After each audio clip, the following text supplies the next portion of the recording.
What is going on, guys? Jason Burke here, Styles Clash for Life, coming at you on YouTube, and today I've got some football focus.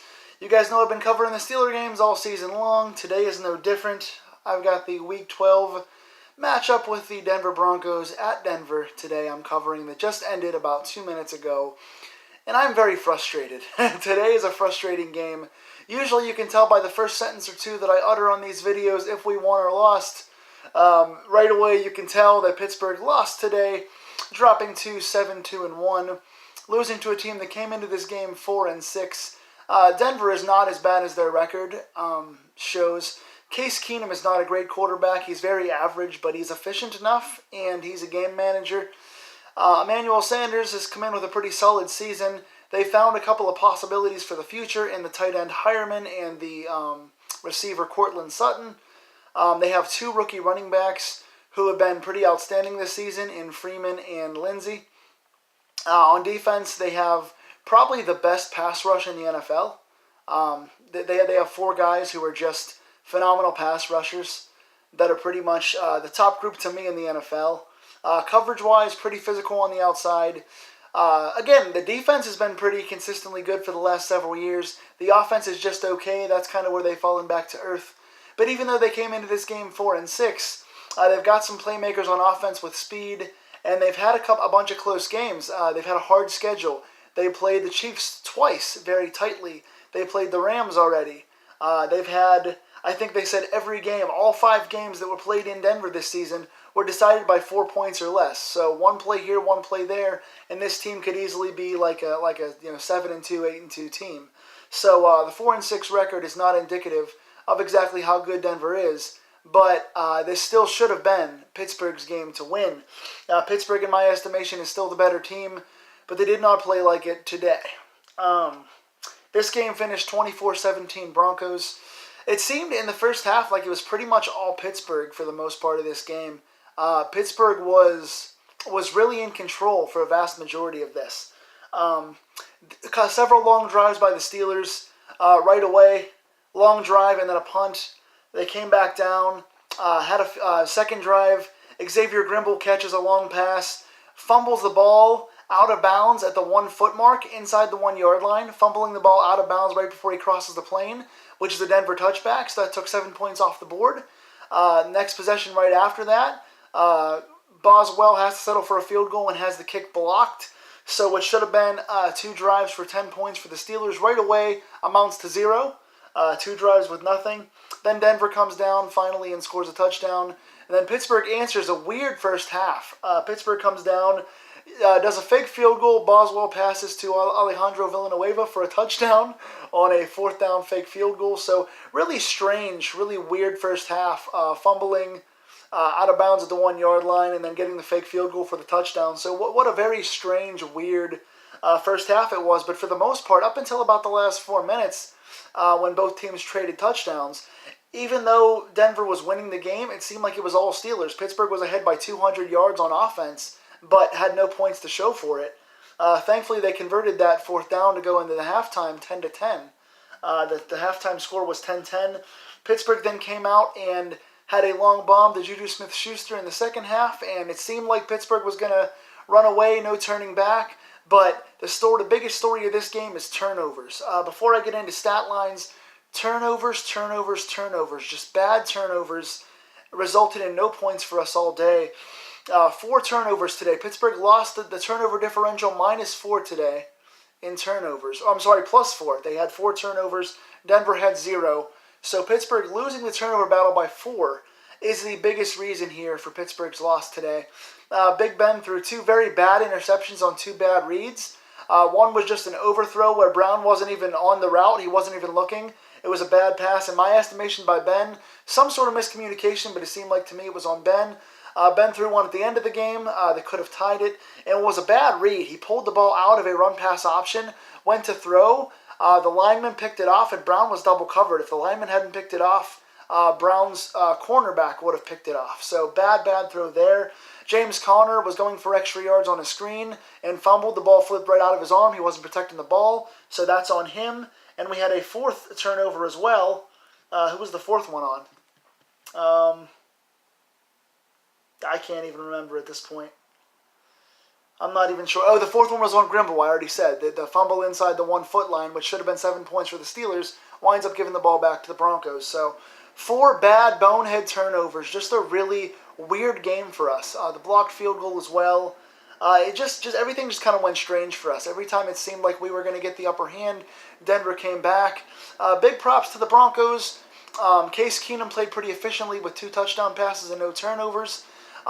Philip Lindsay, this rookie, he's a small guy, but he's powerful and he's really fast. I've got to say, this guy was just finding very small creases. We didn't give him much as far as holes go, but he just found small creases and dashed on us. He has the second gear that he can turn it into.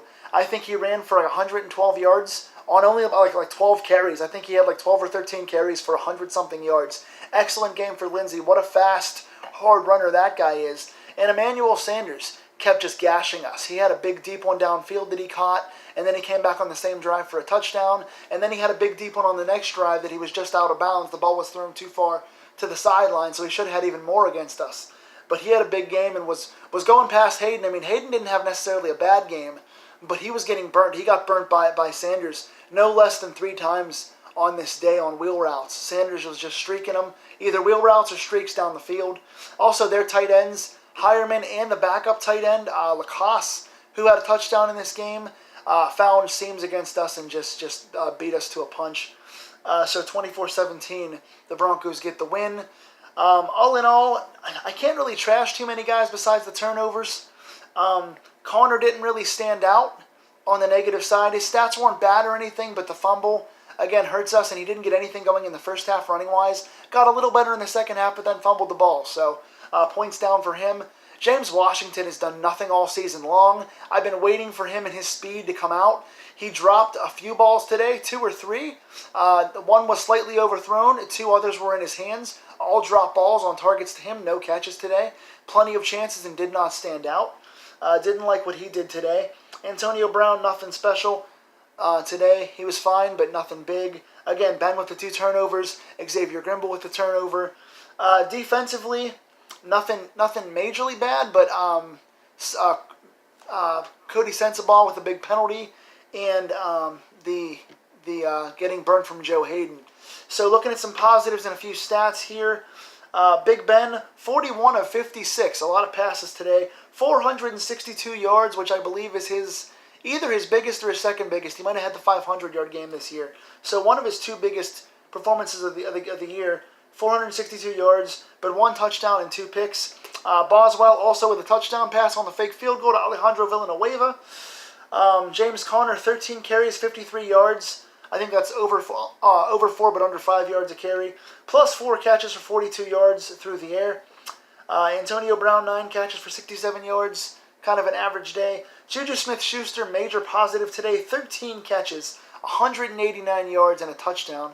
I think that's his season high. Talking offensively about positives, I have 2 big ones for you today. Juju Smith-Schuster is the man. He's become, in my opinion, one of, if not the best third down receiver in the game. He got us through about 3 or 4 big third downs, including a 3rd and 16 in this game tonight. Big sideline catches, a couple dink and dunks as well, several good 7-yarders, but at least 3 more third downs, and I think he had 4 big third down catches last week. He's been a go-to guy on these trusted things, running strong routes, having strong hands, getting separation with his physicality. Also, as we're in the end zone, and Ben is getting hit in the end zone, throwing off his back foot, Juju with a catch and run of 97 yards. He's the first player in NFL history to have multiple touchdown catches of 97 or more yards. He's got 2 already now. Had a 97-yarder on this thing. Not only was it the separation speed to get away from his guy, but to make a cut in the middle of the field and stiff arm a guy at the end of the play to run for the last 10 yards. So it's speed for separation and the strength. What a game for Juju. Again, 13 catches, 189 yards, 97 on 1 play, and a touchdown.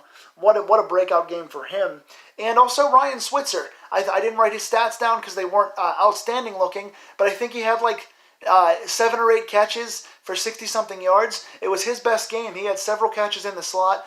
Down the field for the first time. He had 3 or 4 catches downfield. Playing nicely, getting a few targets near the red zone as well.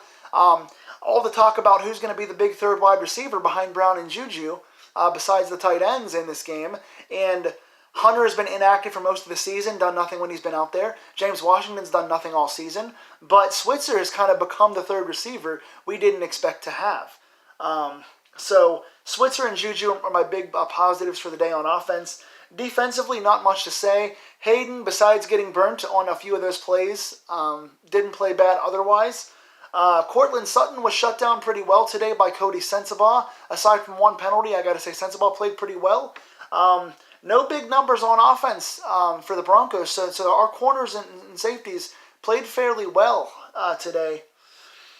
Sack-wise, we got 2 sacks today. We had one from Vince Williams, who played a solid game, and 0.5 each, a shared sack from Cam Hayward and Javon Hargrave, who's been on fire. Hargrave getting in the backfield, getting a lot of pressure, really playing well these last few weeks. So Hayward and Hargrave share one there as well. So, again, some dumb penalties, but especially turnovers. We have to fix that. We got to protect Ben. He got sacked 2 or 3 times today. Our protection today was not the best. Filer didn't play much, or I think he played but didn't start. So we had our third stringer, Okorafor, in there, who didn't play that badly besides one penalty. So, got to make sure we stay healthy and got to make sure we don't turn the ball over. Penalties and turnovers have hurt us in our losses all season. Even still, we're only 7-3-1, so we're still way ahead of our division, obviously, and we now have fallen from 2nd seed to 4th seed in the AFC, but still tied for the second best record with 7-2-1. We have a big stretch now. 3 of the next 4 games are against the Chargers, Patriots, and Saints, with the Raiders in there as well. So three very important games against 3 of the top teams and top offenses in the entire NFL.